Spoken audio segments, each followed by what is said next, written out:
So thank you for joining us tonight. We have with us two members of Lakeside Neurologic, which is an organization we've been doing some work with. Mr. Salerno was working with my department to bring this opportunity to our families and our community. So I'm going to turn this over to Mr. Salerno, who's our Director of Elementary Education, to open up tonight's event for us this evening. Thank you. Thanks, Ms. Buford. Good evening, everyone. I want to just thank all of the district administrators that are on this call, school board directors for taking the time. We have some teachers on the call, and maybe most importantly, the family members, the families of our Upper Darby School District students who are taking the time to be here, as we just mentioned, during this very busy time of year for everyone. We appreciate your time. We have something really special for you this evening. As Ms. Buford stated, we have been working very closely with Neurologic for the last couple of years now, and we are really proud of the work that we are doing around trauma-informed care. And it just made a lot of sense for us, just generally speaking, but probably now more than ever, to bring our families together, our members of the community together, and to try to give everyone, not just our students and our teachers, but our whole community, some useful strategies to be able to bring families together. And again, most importantly, during times like this and during the last year. So I want to just again recognize Ms. Buford for all of her hard work in arranging all of these programs. We have our presenters who do all of the heavy content and the lifting, but behind the scenes, Ms. Buford works tirelessly to pull these off. And to Dr. McGarry, who is obviously our superintendent of schools, all of the school board directors for their support and encouragement to make sure that we bring these useful programs to the community. So all that being said, I'm going to hand it over to Lindsay Bernhardt and Nathan Swanson from Neurologic, and they're going to take us through the rest of the evening. Lindsay and Nathan, thank you for being here. Thank you, Frank. Yeah, it's exciting to see everybody. I'm like, it's always exciting to get a lot of people together, and we hope what we've prepared for you tonight, is informative and helpful, right? So yeah, we are from Lakeside. We're with Lakeside Neurologic, right? So Lakeside has a couple schools that are trauma informed and work with kids that have all sorts of issues, and then we're the Neurologic Initiative. And we go into schools and help schools to be more trauma informed.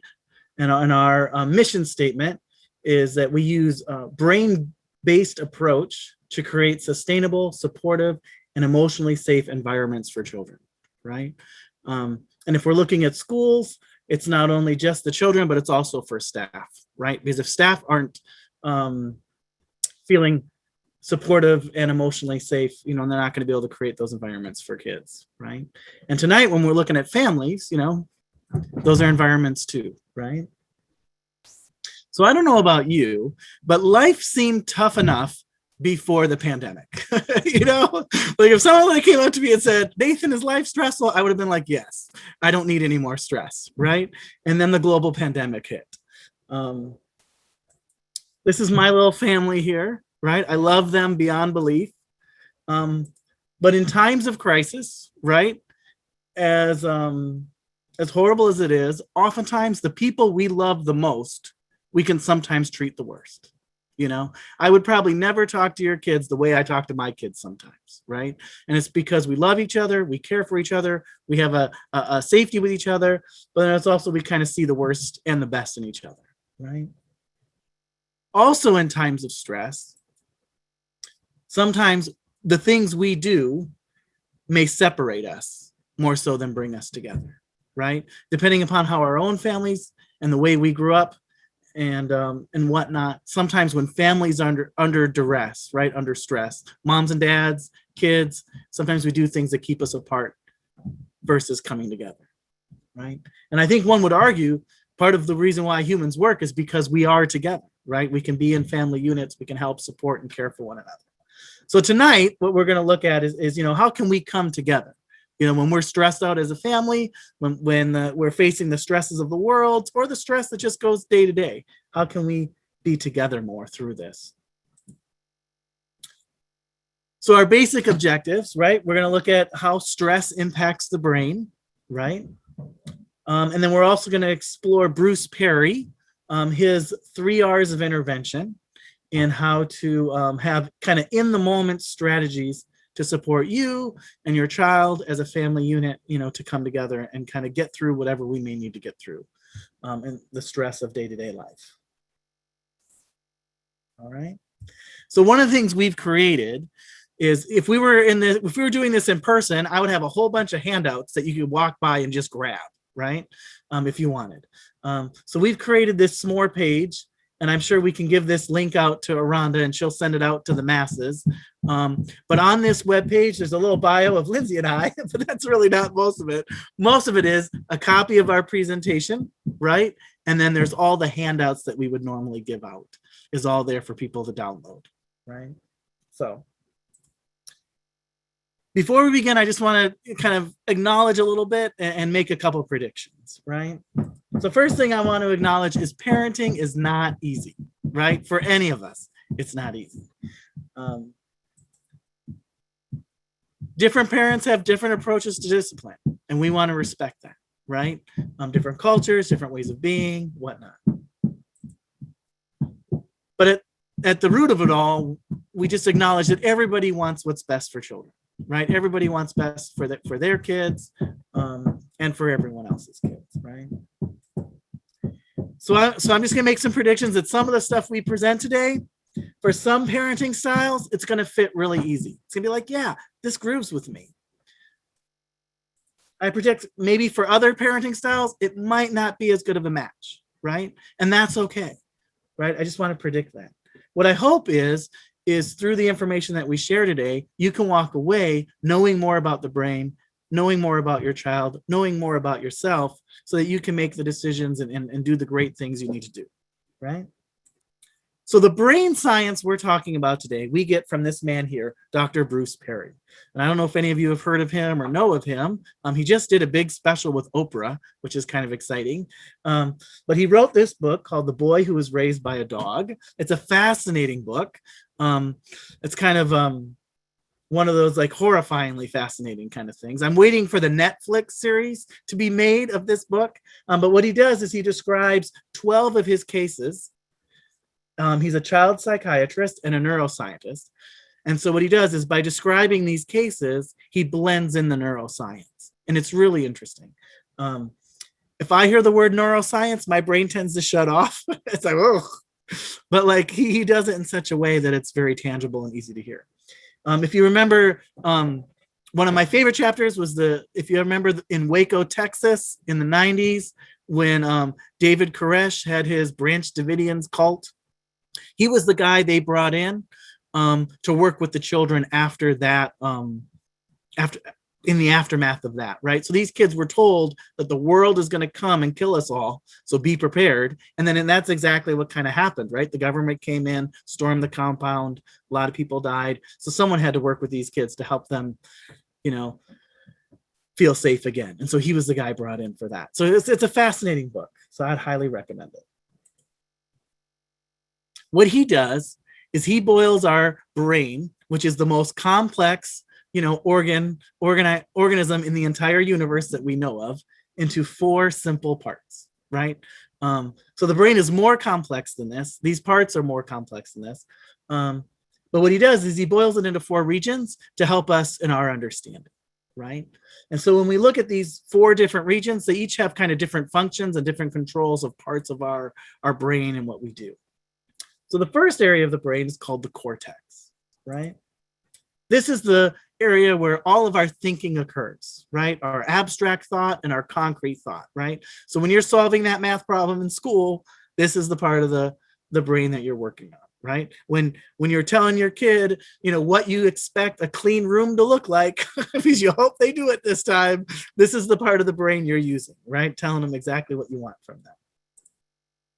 The next part of the brain is the limbic system, right? And this is the seat of all of our emotions and our relationships, our affection, our attachment, our sexual behavior, our emotional reactivity, all resides within the limbic system, right?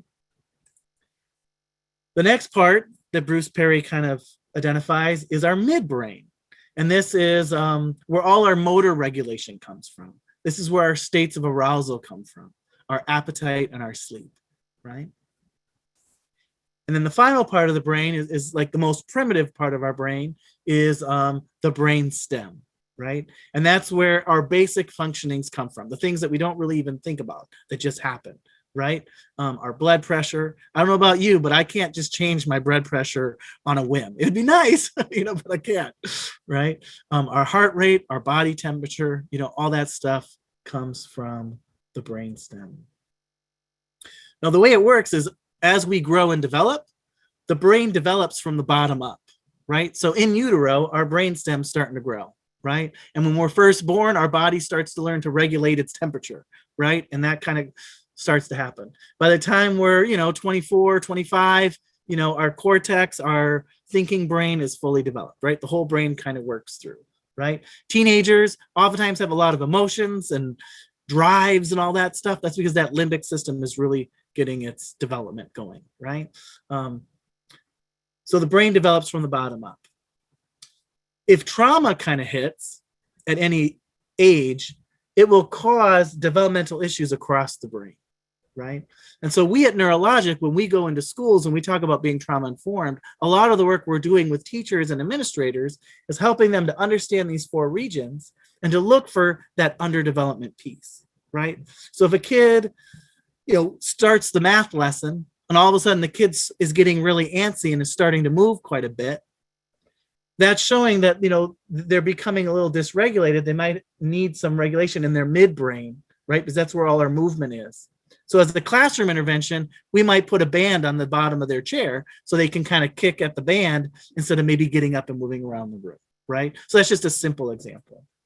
Now we have a threat response system, right? So each of these parts of the brain, when we are under threat, each of these parts of the brain can take over, right? So right now, if my wife was to come down into my basement and stand in the corner there and have tears in her eyes and she's like crying, my limbic system would be ignited, right? Because I love my wife and I'm worried about her, it would be triggered. And I would try to give this presentation, but a lot of my energy would be worrying about my wife and why she is crying. And if I never went over and talked to her to see what it was, I just presented to you guys for an hour, that would probably hurt our relationship quite a bit, right? So it makes sense that my limbic system is like, Nathan, pause and go talk to your wife, right? If you, in your living room, had a bear burst through whatever door, in the room you're in and start to run towards you, you would not ask me permission to leave, right? You would just get up out of your seat and you would run as fast as you can outside of that room. You might even if you're barefoot and there was glass all over the place from broken windows, you would probably run over that glass without even thinking, maybe not even feeling the pain, because your brainstem and your midbrain would have been triggered enough and they would take over your brain and get you out of there safe, right? So that bear couldn't get you, right? So our threat response system is really good. We really need it in life in order to keep ourselves safe. The problem is when the threat response system, through negative events or through trauma or whatnot, gets over sensitive, right? It gets overdeveloped. And so when we get into one of these brain states, when our limbic system or midbrain or brainstem take over our brain because of perceived threat when it's not needed. So for an example, in a classroom, if a student that's maybe been through a lot, maybe had some trauma in their past where they felt really powerless, if they're given a certain assignment, I am so sorry. They're given a certain assignment and they have no choice or control, that feeling of powerlessness, right? The brain may associate that with that traumatic experience. Their midbrain and brainstem may be triggered, and soon that kid within seconds is throwing chairs and running out of the room, right? So for us, being aware of these brain states can be really important, right? So what happens to us, right? Our brain, as we go lower in our brain, right? As the stress response system gets triggered more and more and more, our heart rates will increase, right? Because our body is getting ready for that fight and flight. If you look at this is interesting. Our IQ drops, right? So I don't know about you. If you've ever had a fight with someone you loved and cared about and you said something you regretted, anybody ever say something you regret when you're angry, right? Well, that's because you're working from your limbic system and your IQ literally went down a little bit, right? Our concept of time also changes, right? The lower we go in our brain, the more the sphere, the threat, our ability to think about time and our ability to experience time changes, right? So if we have a student that's working for a break at the end of the week, if they're in a state where they're in that fight or flight mode, that break at the end of the week isn't really going to matter. Same thing at home, right? If my kid is earning, time on their Xbox or whatnot, if they're really stressed out and they're really working from a low state of their brain, earning that reward may not make sense to them in that moment, right? Our type of thinking also changes, right? When kids are in school, we want them creative. We want them to be able to answer those math problems. They're in their cortex, right? When kids are at home, we want them to be able to help with dinner, clean what they need to clean, have fun, joke around. We want them in their cortex, right? But as, again, our threat response system elevates, the type of thinking becomes limbic system is more emotional and defensive, right? The midbrain would be reactive, and the brainstem, it just becomes reflexive, right?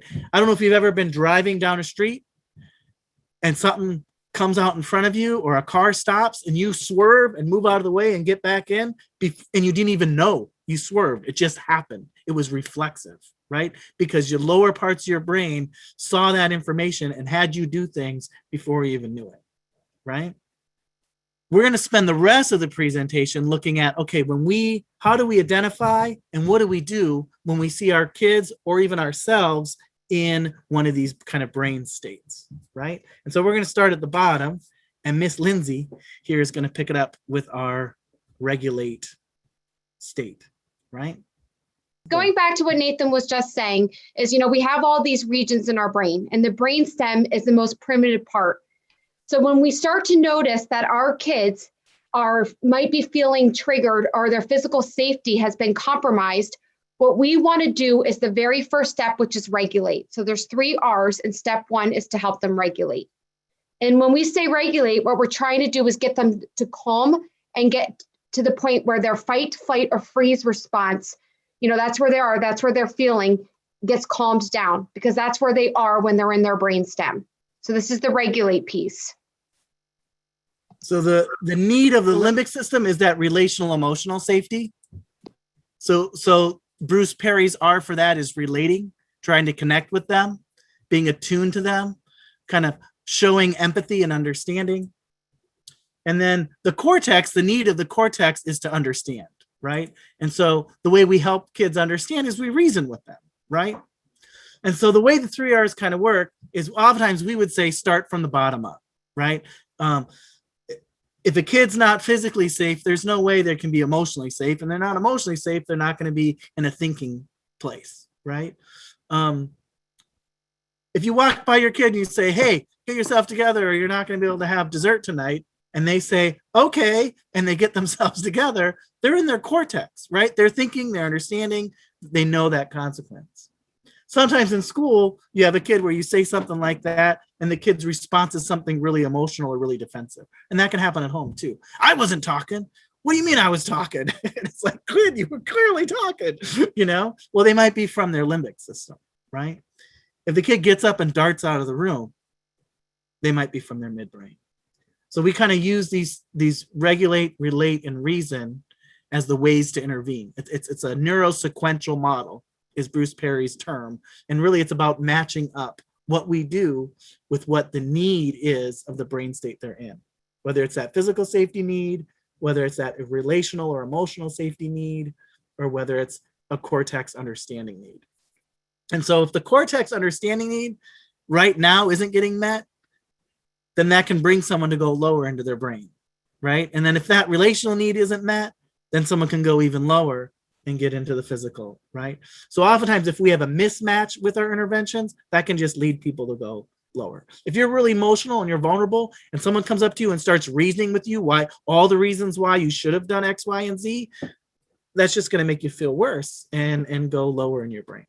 Does that make sense? There's 2 types of interventions, right? Those 3 R's can be done in the moment, right? Somebody's threat response system's triggered and we're trying to help them calm down right here, right now. We also have a daily dosage, right? There's kids that if they have some developmental stuff or we just know, they're kind of sensitive, we can put in things in our daily routines that are helpful, right? So for example, for me, I oftentimes, my daily dosage in staying regulated is when I go from work to home, not these days because of the pandemic, but before, I would always take about 5 to 10 minutes in my car to myself to like breathe and get myself collected before I went into my house with my 5 kids and wife, right? Because usually driving an hour in stressful traffic and then getting in that house, I needed that little me time to be prepared, right? So we can have the daily dosage. I have the inhalers up there because it's kind of like asthma, right? You have a emergency inhaler for those emergency times, but then you might have your daily inhaler to kind of keep the attacks from happening, right? So when we think of like how we can help our kids and help ourselves, stay calm and stay regulated, we can look at the daily dosage or in the moment. Okay, so going back to the 3 R's here, again, it's regulate, relate, and reason. And now we're going to focus on the regulate, which is in that we're in our midbrain and brainstem area. So I have 2 teenagers of my own, and sometimes I feel like they live in their brainstem and their midbrain, mostly in their limbic, but I feel like that's where they can be sometimes. And I don't know if you have teenagers or even just kids, when they get so angry, they run upstairs and they slam the door, right? That's their way of escaping. They're moving out of the situation and they're going lower into their brainstem. And in those moments, I can't walk into their room and say, I can't believe you didn't do your chores. I can't believe that you didn't clean up. I'm trying to reason with them when they're not there. So the best thing to do in those moments is to help them regulate. And that's again where we help them when they're feeling those threat responses elevated. How do we get them to that point? So number 1, what we want to do is remove the triggers and the stressors. And that trigger and stressor sometimes is me. As their parent, I'm like, they just need a break from me right now. So they're going to the room, they're removing themselves from me. So we have to remove the triggers and stressors. And our brain works with associations. So we want to make sure that we separate the triggers as much as possible. So some of the triggers, just example, like I use myself as a parent, I could be a trigger to my own kids, but sometimes it's sense. Sometimes it's sounds or even lighting or loud noises. I don't know, sometimes you hear a loud noise and you're like, oh my gosh, what was that? That's triggering our threat response and we're moving down. Sometimes it's specific people, like I just gave that example again, it could be myself, it could be my sibling. I have 2 teenagers, a boy and a girl, and sometimes they trigger each other and they know how what we say push each other's buttons. So that could be a trigger for them. And we also have to think about the demands placed on the child. So what could be triggering them based on what we're asking them to do? So in class, what we talked about is in teaching, if we have a math test and our kiddo doesn't like math, that might be a trigger for them and having them then feel threatened. And now they're going down further into their brain. And at those moments, we want to get down there and help them regulate first. So we have to think too, like what demands are we asking of our kids at home? And are those triggers for them? So demand might be delayed, right? Yes. And I don't know about you, Lindsay, sometimes I need a break. Yes, yes, yes. There are times that I'm like, I need 5 minutes. Everybody just leave mom alone for 5 minutes. Okay, so the second part of regulating is listening to our body. We ask our students to do this. We ask our teachers to do this, our administrators, our staff, is what actually happens to us when we are dysregulated. And what we want to do is meet our bodies where we need to be, but also help our children meet them where they need to be based on their body's regulation needs. So the key part about this is observing their behavior. What is their body telling you, right? So a lot of times when my kids get mad, maybe they start, they're clenching their fists or they're slamming the doors or they get up and they run. So maybe what their body needs to do is move. So that's a good time to say when you want to help them regulate, you know what, why don't you go take a walk, go shoot some hoops outside, go play basketball. My son likes to skateboard. So I'm like, why don't you go skateboard around the block and come back and we can have this discussion again when we're both a little bit calmer. I like to work out. That's my thing to do. You could also just do wall push-ups. We have our kids do that all the time in school. Jumping jacks is another great thing. Any way to move, if that's what we're seeing, the behavior is coming out. The other thing we might often see when we're trying to get our kids regulated is that staying still, right? So there are times when people are rocking, or I don't know, sometimes if you ever see the kids' knees bouncing underneath the desk, or even our own leg is bouncing underneath the desk, that's our body trying to regulate ourselves. And we just want to be privy and aware of those situations, saying, what does the body need and how do we meet them there? There's also deep pressure, which is great, like beanbag chairs. Drawing and doodling is helpful. And then listening to music is another great way to help us calm down and regulate when we're feeling threatened. And then the last piece of regulation that we really like to home in on is breathing. And the key for breathing is a lot of times I hear people saying, take deep breaths. But what we really want to press is that we want to take deep controlled breaths. And it's that control piece that allows us to actually take a deep breath in and then at the same time take a deep breath out. We don't want to hyperventilate, but we want to make sure that we're taking nice, deep, controlled breaths. So what we have our kiddos do, which you could also do at home, it works perfectly well there, is blowing on a pinwheel. That's why we have this picture here. If you have cotton balls at home or little tissue, just rolling them up a ball and blowing them across the table, the kitchen table, for a few times to let them use those deep controlled breaths. Belly breathing, breathing together, blowing up a balloon, or blowing bubbles is another great one. So sometimes I tell my kids, go get a piece of gum and blow some bubbles, and then we'll come back and talk. Right. Yeah, I mean, I had my 4-year-old today. I mean, she was so worked up and I couldn't figure out what the heck she was worked up about. And I had her blow bubbles for, a minute or so. She would calm, then she, tell me everything that happened. And, the dog ate the diaper that she had on her little baby alive, we got it worked out. Anyway, the limbic system, right? That relational and emotional safety. Relating, right? We want to connect and kind of be attuned and sensitive to the relationship we have with our kids. And I think this is important because I think we want our kids to be able to come to us and talk to us and get support from us, when they're in times of trouble and need. So fostering this kind of safety, I think, is important. Limbic system.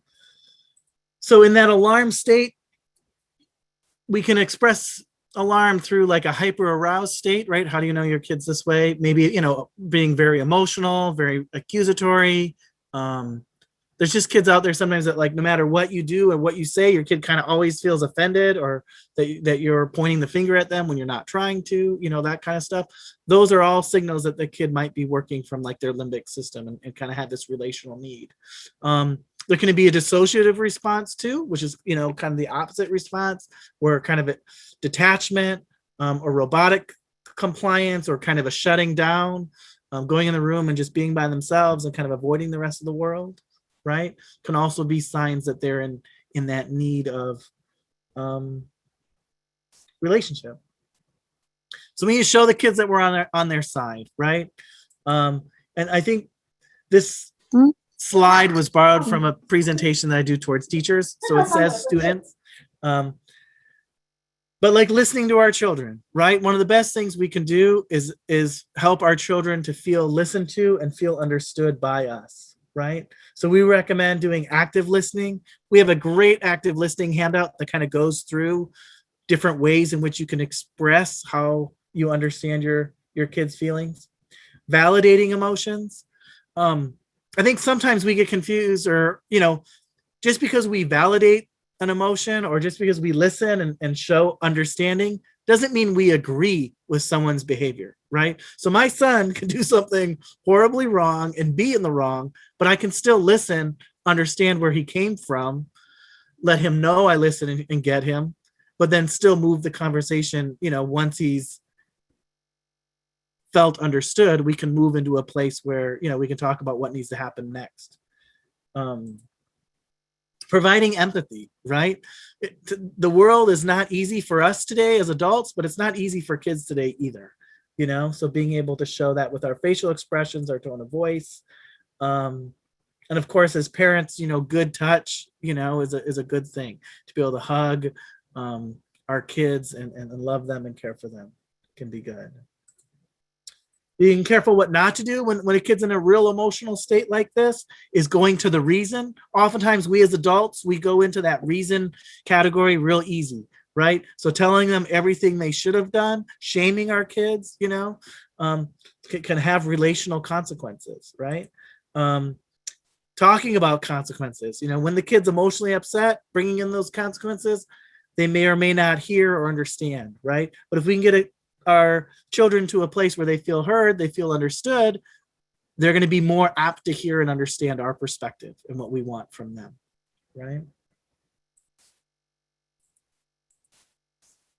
So these are some tips that I oftentimes give teachers in the classroom, just in their basic everyday life, using a friendly, serious, quiet tone, being careful about sounding too whiny or sarcastic or scolding. And I think for parents, that can work for us too. My dad was only able to communicate through sarcasm, and it was not all that great for me as a teenager to really understand my dad. I was like, if you're concerned about it, Dad, just talk to me. You don't need to make fun of me about it, right? Whatever it might be. When a kid's really emotionally sensitive, kind of being at their level or even below their eye level can be a way to connect, not necessarily forcing eye contact, because that can be difficult for kids. Giving compliments and appreciations, like, hey, I'm really glad you're able to keep your room clean this week, but let me tell you something else that we can talk about, and then being able to get into what you need from them, right? So it's not always sharing the negative. And taking a curious approach. We really believe that all behavior is communication, right? So if kids are behaving in certain ways and challenging behaviors are occurring, they're communicating something. And one way to figure that out is by taking a curious approach. All right, our last R here, and I'm going to try to go fast. I'm sorry for taking a lot of time. The cortex is understanding, right? Reasoning. Really, you want to reason with kids when they're not too emotionally upset, when they're able to give you their attention, when they're able to make eye contact easily, and when they can talk to issues without getting upset, right? And usually if we attend to those limbic system needs, we can then reason and talk about things without getting upset as much. And that's important for us too, right? Because, we as adults don't necessarily, we have our own emotions that we deal with too, right? So it's good to give clear directions, allow kids to ask questions, work together to solve problems, be open to kids' solutions when we're reasoning with them, trying to work together to figure out how we're going to solve the problems that we might be having. If chores aren't getting done, how can we work together to get those chores done or whatnot? We're not going to go into it too much here today, but there's a whole conversational guide, a way of practicing called collaborative problem solving, which will include this Plan B cheat sheet handout in our handouts. And I really like it. It's a great way to set up a conversation with a kid where you take a curious approach, like, hey, I've noticed this. What's up? These are my concerns. How can we solve the problem together? Like I said, I have multiple children, and without this kind of conversation, I don't think I'd be able to parent. So just as a review, right? Kids are really threatened, really stressed out. They need that physical safety. We try to regulate, just get them in a safe place, get them calmed down and breathing. They're really emotional. We want to be attuned to them, provide some empathy, validation of emotions, kind of recognizing and understood, relating to them. And then in the cortex, we want to help them understand, right? Kids don't know everything, even though they pretend to at times, right? So how can we help them to know more, right? So part of that is having a plan. And I love this picture because I used to renovate houses and build houses with my dad and my grandfather. So just like a home, you need a really good foundation to have a steady house, right? You don't want to build a house on a bad foundation. It won't work. So it's the same idea, right? We want to have a really good foundation, which requires a really good plan. So part of that is involving your children in creating this plan. So what's the plan? Trying to figure out what are their triggers, what makes them upset, what are their body warning signs? Do they start to rock? Do they start to run? What happens to their body when they start to get triggered? And then what can we do to help them stay calm? And what I think is important about the plan, which Neurologic prides itself on, is having what we call a safety plan. So if you want to go to the next slide, Nathan, I can show everybody. This is a handout. We're going to provide this on the SMORE page. What we recommend is that two things. One, that you fill this out for yourself. So get to know yourself really well, right? What is on your personal safety plan? And that's part of identifying your triggers. What are your warning signs? So like one of my warning signs is when my kids, when I ask them to do something and I do what they asked me to do, but then 10 minutes later I go down and they didn't even touch the room that I asked them to clean, right? And I start to get triggered and I start to get upset and I can actually feel myself get flushed. So I want to be able to identify that and know what it is that triggers me. Then with the next piece is talking about when I feel triggered and after I've identified my warning signs, how do I dysregulate? Maybe it's go take a walk. Maybe I have to go outside and go running. Maybe it's go walk my dogs. Maybe it's drink some tea. Maybe it's doing some deep breathing. Maybe it's going to listen. Maybe it's just sitting in my room for 10 minutes and calming myself down before I go and have a conversation with my kids. And then the last piece is who can I reach out to for support? So we always tell teachers, have somebody in the building and outside the building. For parents, you know, maybe it's your spouse, maybe it's your partner, maybe it's your sibling, maybe it's your parents. Have somebody that you can call to and say, oh my gosh, I'm having a really bad day. Can I just vent? And that'll actually help you get more and more regulated. So after you've created your own personal safety plan, what we invite you to do is ask your kids to fill this out so that you guys collectively can have almost a family safety regulation plan so that everybody knows each other's triggers, everybody knows what happens to their body, and everybody knows how to help that other person get regulated. Because the more that we can have that support with each other and that family piece of it, the better we're going to be enabled to help each other out. So that's one of the pieces that we have. We will supply this handout on the SMORE page, but we highly recommend that you guys fill this out if you can. All right. And I think that's what we got for tonight, right? Ending with that safety plan. The idea that we can plan ahead, right? Knowing ourselves, knowing our kids, so we maybe don't get into such, you know, intense arguments or frustrations or whatever that we have.